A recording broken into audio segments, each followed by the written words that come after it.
O yung China, mga kababayan, nakikiusap na sa ating bansa to stabilize ties. Yan po, China urges Philippines to stabilize ties. Para niya, Mr. Maravillas, baliktad. Baliktad man talaga po.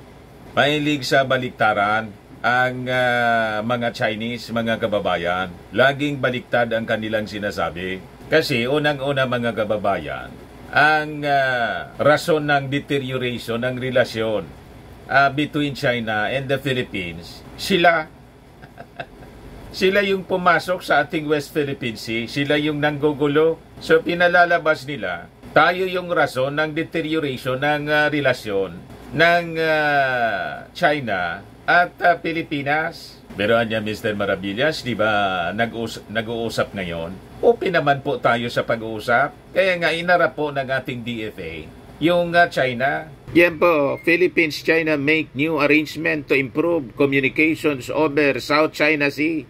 Wala man tayo pong wala man tayong intensyon na makipag-away. Tayo yung inaaway po ng China. Parang yung mga Duterte po na pro-China. Sila yung nangaaway sa ating Pangulong Bongbong Marcos. Tapos sila yung pa-victim. Pinalalabas, sila yung inaaway. Diba? Pero ano, Mr. Maravillas? Ano na yung development sa expose ni Super Ate na target na tayo ng China? Malamig po yung reaksyon ng Department of National Defense. Parang hindi man maniwala po yung DND. Ayan po sabi DND ma'am on IMIS missile claims. Armed Forces reaches out for details. Yung malabasan niya, Mr. Maravillas, mas may access pa sa information si Senator Amy Marcos kaysa sa DND. Na nakatutok na pala yung mga hypersonic missiles ng China sa ating mga EDCA sites.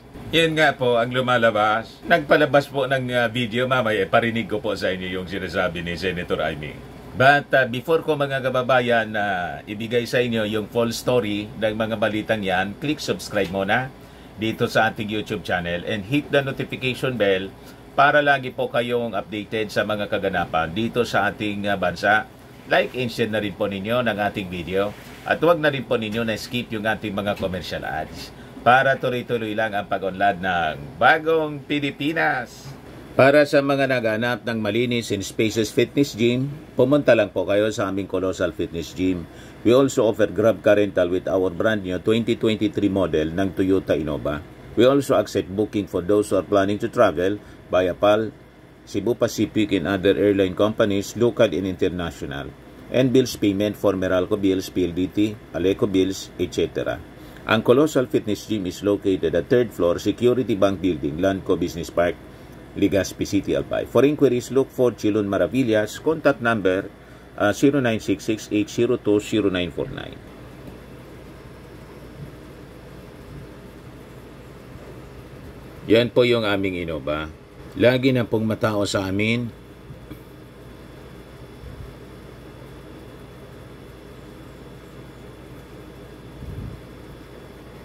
Yan yung mga bago naming clients.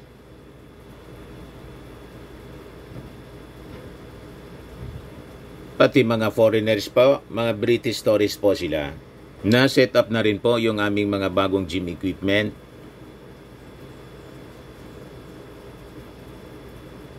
May treadmill na rin po kami.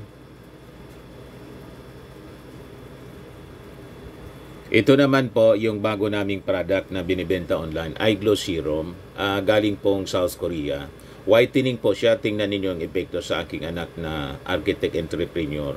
Sa mga inquiries ninyo, dumiretso na lang po kayo sa kanyang messenger, Riz Maravillas. Ito naman po, Firmax Firming and Lifting Cream, pinapahid po sa mga pulses in affected area. Mainam po siya sa mga pains at paninigas ng mga kaso-kasuan.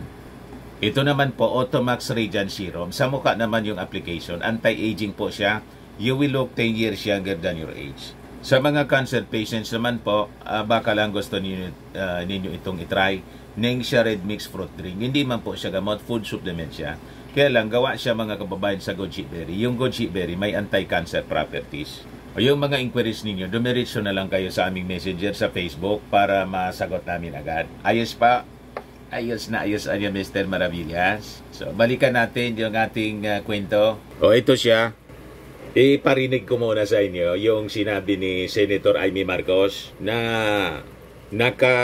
nakaumang na daw sa atin yung mga hypersonic missiles ng China at 25 areas, yung mga EDCA sites ang posibleng targetin daw mga kababayan at durog tayo.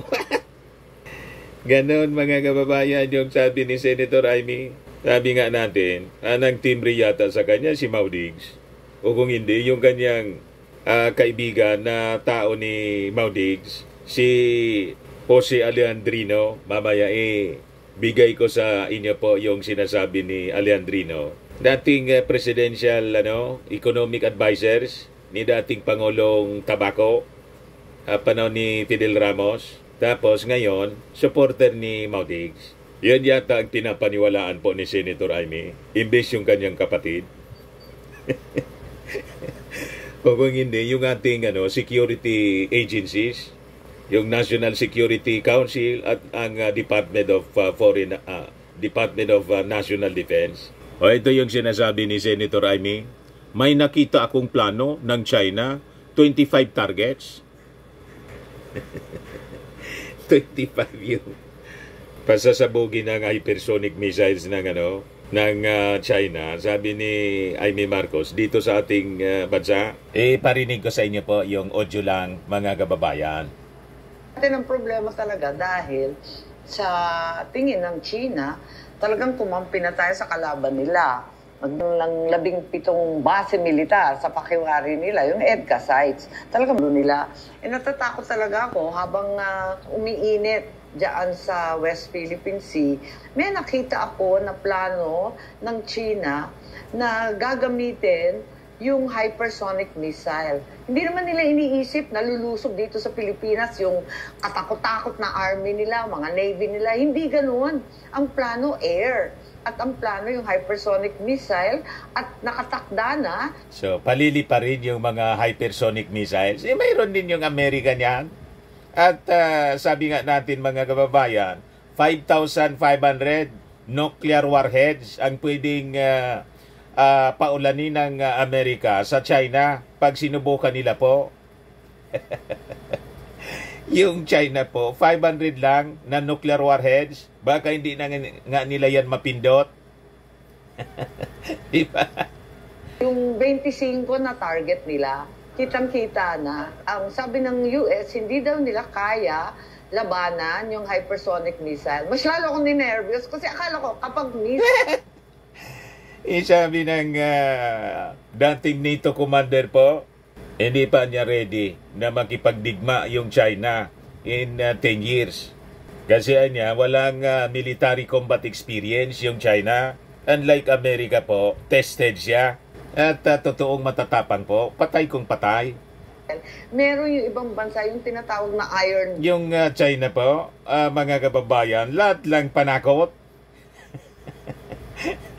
So, ito yung pinalalabas nila through their agents dito sa Pilipinas.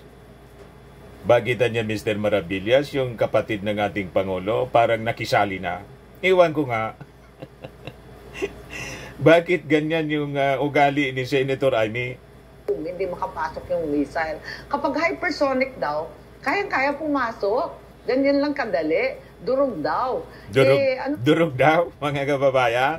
Klase yun kasi sa pagbabasa natin, may mga Brahmin missile na sa Batanes, pati sa Subic. So yung dalawang yun ang uunahin kasama ng Ilocos kasi may mga live fire na balikatan. Katakot nga eh. Ano ba yan? 25 hindi biro-biro yun. 25 niya, hindi biro-biro yun. Yan po yung sabi, mga kababayan ni Senator Amy Marcos. Ngayon, kung ano yung motibo, bakit nagpapalabas siya ng ganyang mga kwento, siya lang po yung nakakaalam. Other than, yung alam natin, aligned yung kanyang thinking po sa mga Duterte.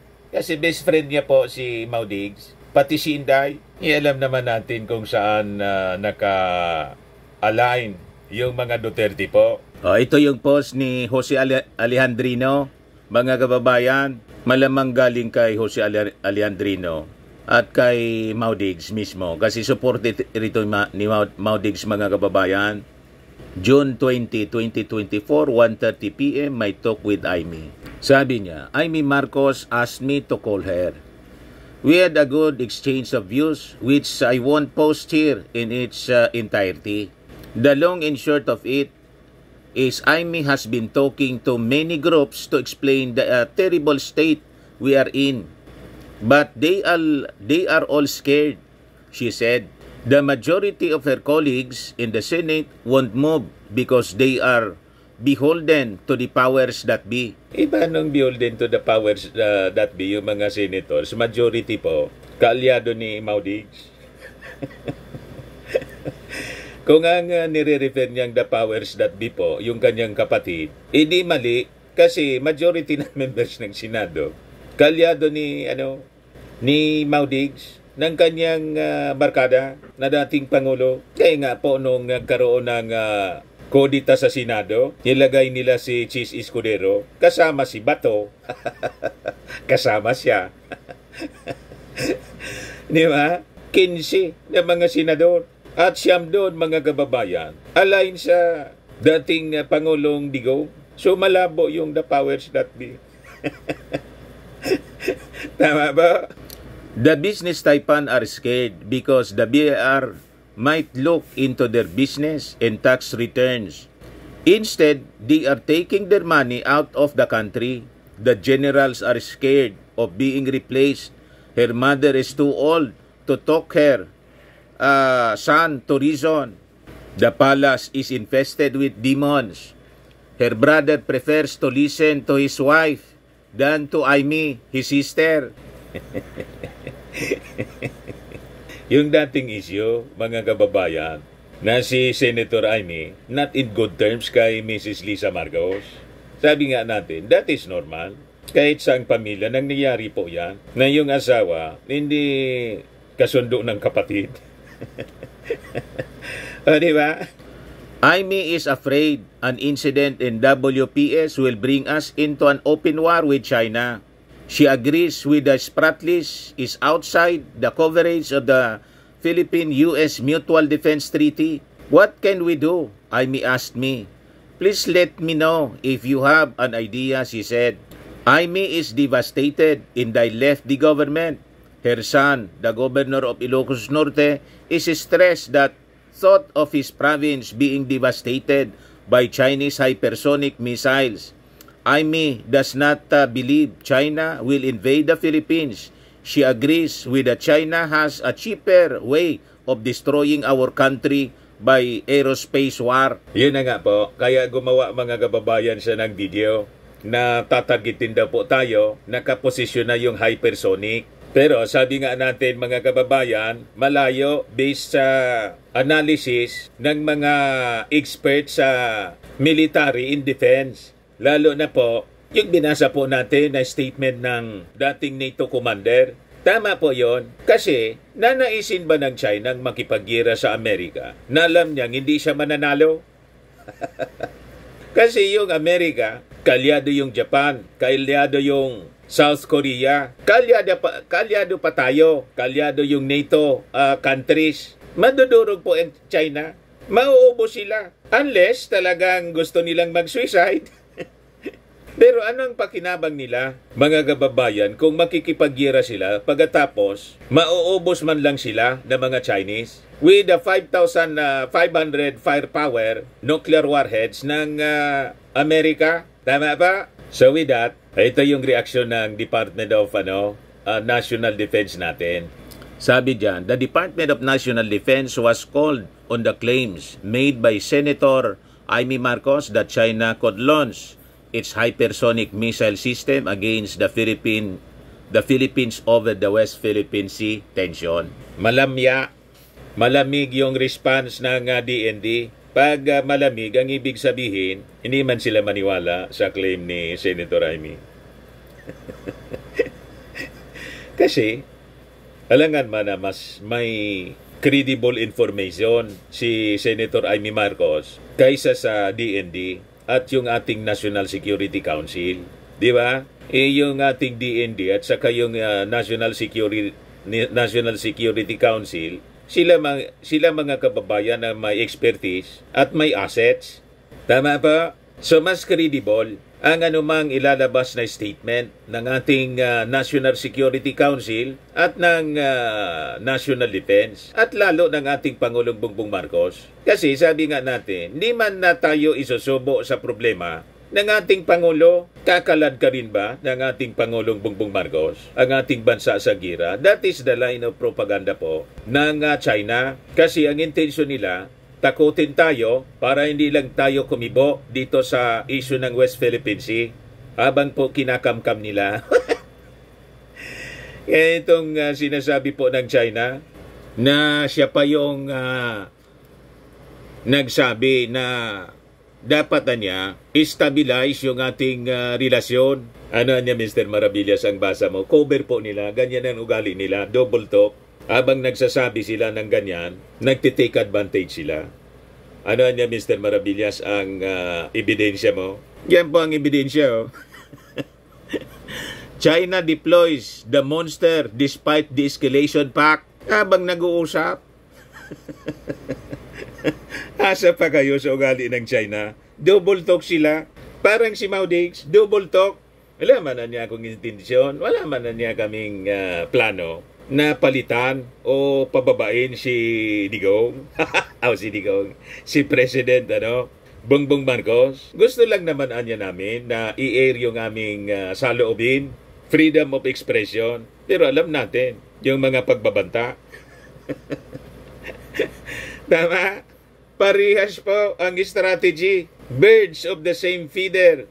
Kaya, alam naman yan ng ating Pangulong Bongbong Marcos. Hindi lang kumikibo yung ating Pangulo. Kaya ang ginagawa ng ating Pangulo habang nakikipag-usap sa kanila, pinagmamasdan kung anong ginagawa ng China sa atin. Malinaw po, habang nakikipag-usap sila to stabilize ties, nag-deploy sila ng monster ship.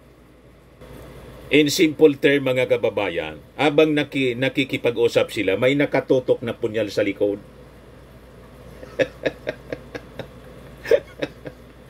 May panaksak po sa likod.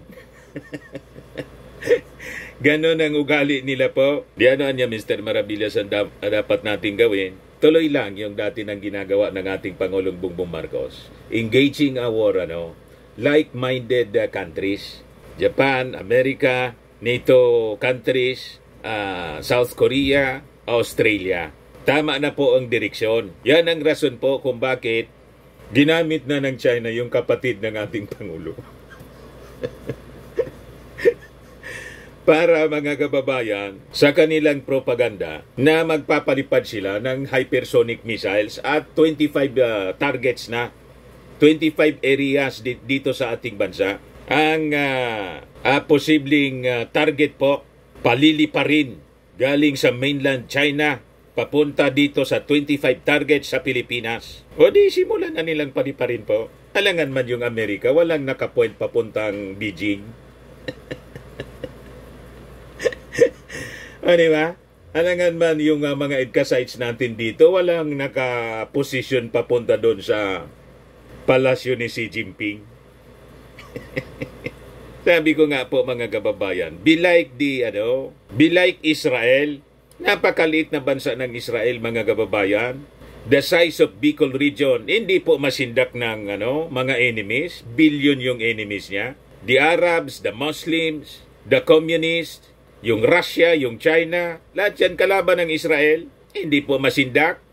At sabi ko sa inyo, mga kababayan, in the last conflict in the world, as prophesied in the Word of God, bumaha ng dugo po sa Battle of Armageddon. Talo yung China, talo yung Russia. Tama? Basahin niyo po sa prophecy. So sabi rito, in a statement on Wednesday, July 3, the DND said it has yet to get information about the presidential sister's claims. The Defense Department has no basis for a comment or reaction to Senator Marcos' video because we have not seen nor read the plans that she referred to.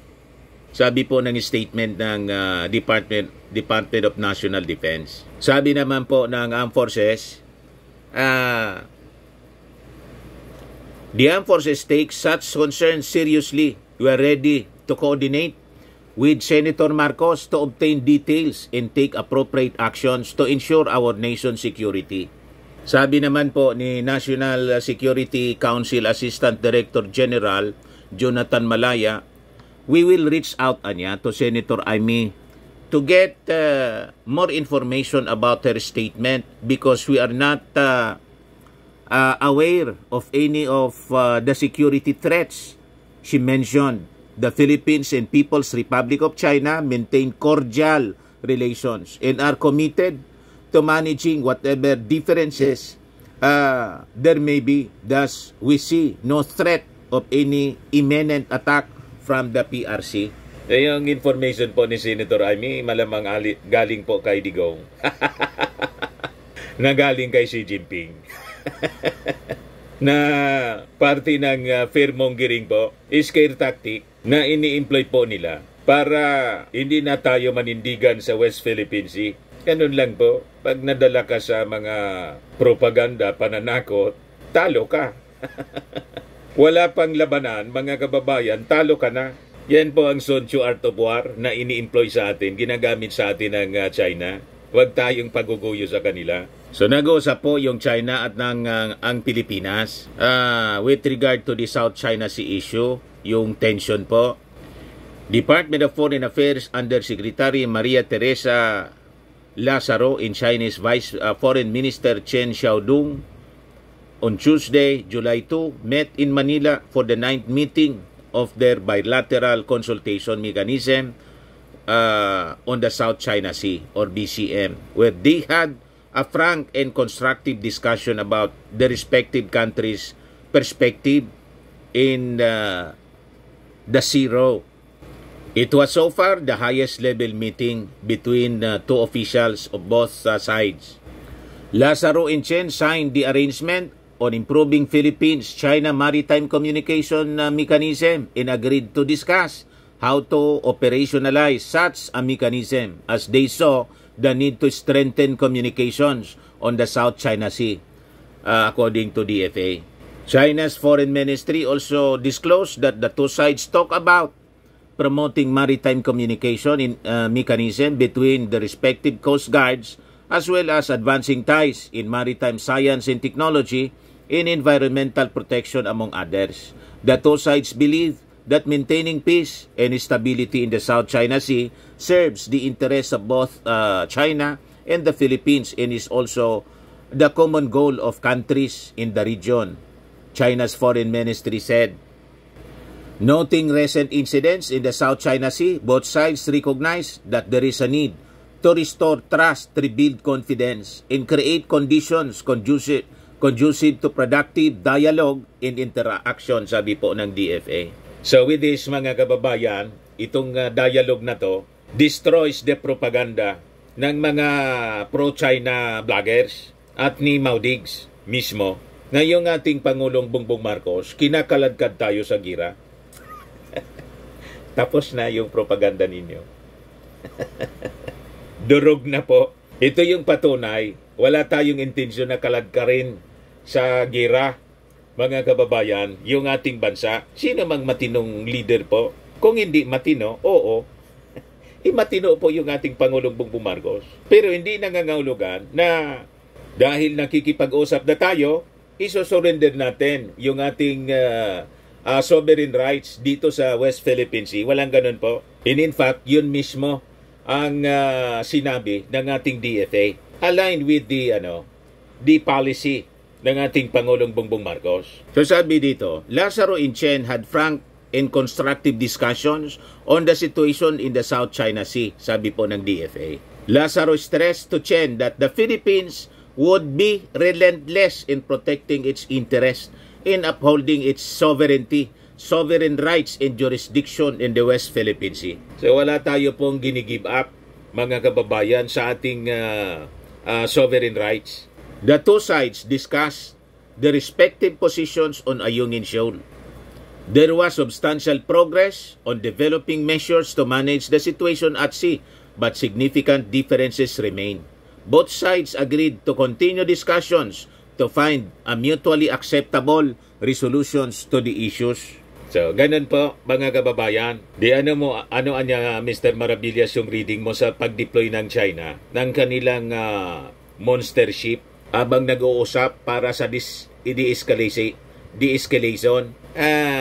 flexing muscles, mga kababayan, to intimidate us, discourage us na iporso yung ating right dito po sa West Philippine Sea. Ganon sila eh. Nakikipag-usap pero may kasamang intimidation. Hindi man po tayo nagpapasindak. Matapang, totoong maisog po yung ating Pangulong Bongbong Marcos. Sabi ng ating Pangulo, Filipinos, don't yield. Yan po yung monster ship ng China. Kaya mahilig po sila sa double talk. Sabi dyan, hours after China agreed to de-escalate maritime tension with the Philippines, Beijing on Wednesday deployed the world's largest Coast Guard vessel, dubbed the Monster, to Ayungin Shoal and to Panganiban na Reef in the West Philippine Sea. Kaya yan po sinasabi ng China na tayo pa yung sinasabihan na stabilized ties daw. Baliktad po ang ibig sabihin niyan. Pinalalabas nila, tayo yung nanggugulo. Huwag nating kakagatin yung kanila pong propaganda. Malinaw po na sila yung nanggugulo. Sila yung pumasok sa atin eh. Napakalayo nila. 1,000 kilometers away, mga kababayan. Tayo within 200 nautical miles. At may papel po tayo. Dinesisyonan ng UNCLOS that it is within our exclusive economic zone. Pag sinabing exclusive, exclusive po sa atin. Hindi pwede yung exclusive. Kahati sila. Tama ba? Ayan man lang po, mga kababayan. Ako po si Dante Maravillas. Bye-bye. God bless.